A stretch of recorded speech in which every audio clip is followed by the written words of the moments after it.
Speaker Ayyanna Patrudu గారిని వ్యక్తిగత హోదాలో ప్రతివాదిగా చేరుస్తూ ఆంధ్రప్రదేశ్ హైకోర్టులో నర్సీపట్నం వైఎస్ఆర్ కాంగ్రెస్ పార్టీ ఇన్ఛార్జిగా ఉన్న ఆయన ఉమాశంకర్ గణేష్ తాను ఒక పిటిషన్ దాఖలు చేస్తే తాజాగా హైకోర్టు ప్రధాన న్యాయమూర్తి నేతృత్వంలోని ధర్మాసనం ఆ పిటిషన్ను విచారించింది. ఆ పిటిషన్ ఏంటి? బాధ్యతాయుతమైన స్పీకర్ స్థానంలో ఉన్న అయ్యన్న పాత్రుడు గారు రైతుల ప్రయోజనాలను పరిరక్షించే విధంగా ముందుకు వెళ్లాల్సిన చోట ఆ రైతుల ప్రయోజనాలకు పాతర వేసుకుంటూ పెద్ద చెరువు దాదాపు 346 ఎకరాల ఆయకట్టుకు ఇది నీరు అందిస్తుందట. ఆ పెద్ద చెరువులో అంటే అక్రమంగా నిర్మాణాలు చేపడుతున్నారు. దాని మీద సృష్టి క్షేత్రం పేరుతో నిర్మాణాలు చేపడుతున్నాడు. సృష్టి క్షేత్రం పేరుతో అంటే అక్కడ నిర్మాణాలను చేపట్టి మొదట శివపార్వతులని విగ్రహాలు పెట్టి ఆ తర్వాత దాని చుట్టూ ఏం చేద్దాం అనుకుంటున్నారో తెలియదు మొత్తం మీద అయితే. సో ఇది జరిగితే రైతులకు తీవ్ర ఇబ్బందులు కలిగిస్తాయి అని చెప్పి పిటిషన్ వేశారు ఉమాశంకర్ గణేష్.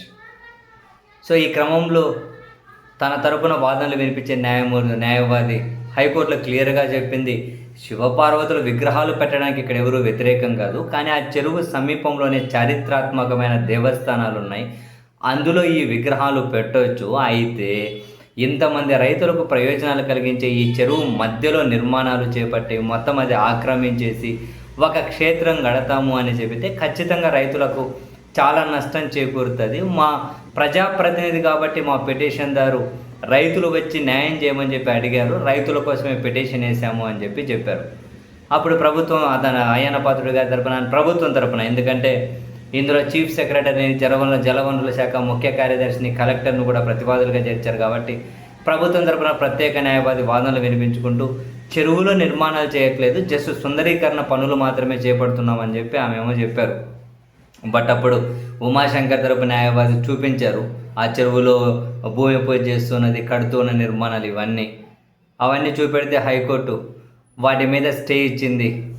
ఆ నిర్మాణాలు చేపట్టొద్దు అని చెప్పి స్టే ఇచ్చింది. సుందరీకరణ పనులు చేస్తామంటే చేయండి, కానీ నిర్మాణాలు లాంటివి మాత్రం ఖచ్చితంగా చేయకూడదని చెప్పి స్టే ఇచ్చింది. ఆ తర్వాత పిటిషనర్ ఉమాశంకర్ గణేష్ కూడా మీడియాతో మాట్లాడారు. ఇది ఖచ్చితంగా రైతులకు చాలా ప్రయోజనకరం, చాలామంది రైతులు ఆనందం వ్యక్తం చేశారు హైకోర్టు తీర్పు మీద.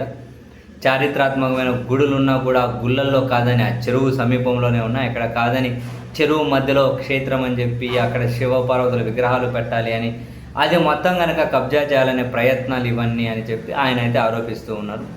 వెరసి మొత్తం మీద అయితే హైకోర్టు స్టే ఇచ్చింది, సుందరీకరణ పనులు మాత్రమే చేయాలి అని చెప్పింది. రైతుల తరపున ఇది ఒక విజయంగా ఆయన అయితే భావించారు.